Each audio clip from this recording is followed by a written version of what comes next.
Hozirgi kunda ko'p xonadonlarda uchrayotgan holat yuzasidan tushuncha bermoqchiman. Ko'p xonadonlarda xizmatda bo'lganimizda kafan bichib berganimizdan keyin ayollar o'tirib yordamlashishga, ninaga ip o'tkazib turinglar, tikishib yuborasizlar deganimizda ninaga ip o'tkazishgandan keyin uchini tugmanglar tegini deb aytishadi, nazoratga olishadi. Shu holat yuzasidan tushuncha bermoqchiman-da, unaqa qilmanglar.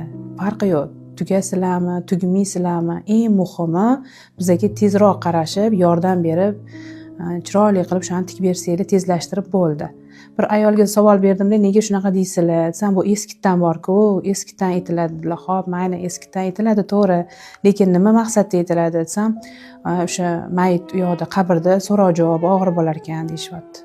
O'zingiz o'ylanglar, 70 yoshli onaxon 70 yillik qilgan yaxshi yomon gunohlarini qanaqa qilib bu oxirida tikiladigan bir ninadagi bir tugun yoki bir chigal bir narsani hal qilib bersa, bu umuman to'g'ri kelmaydi hech qanaqasiga mantiqqa-da.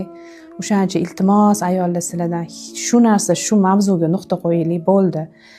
Qarashadigan ayollar, baraka topinglar. Niyatinglarni chiroyli qilib bizga faqat tez-tez chiroyli qilib tikib beringlar, bo'ldi.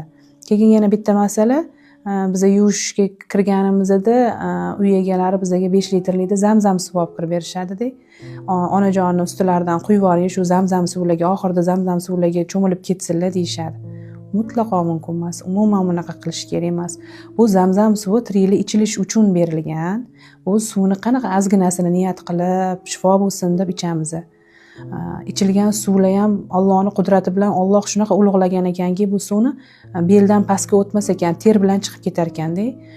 Biz hozir u onaxonning ustilaridan quysak, tog'oradagi butun najosat suvga qo'shilib ketadi-ku bu. To'g'ri kelmaydi, mumkin emas. Shuning uchun iltimos, ozgina tushuninglar. Bunaqa zamzam suvlarni sakorat paytlari bo'ladi, o'lim holatiga yaqin qolgan paytlarda odamlar g'irg'iraga kelib qoladi, og'irlashib qoladigan paytlar bo'lib qoladi. Og'zi quriydan o'shaqa paytda zamzam suvlarni shifo bo'lsin deb ichirishga harakat qilinglar.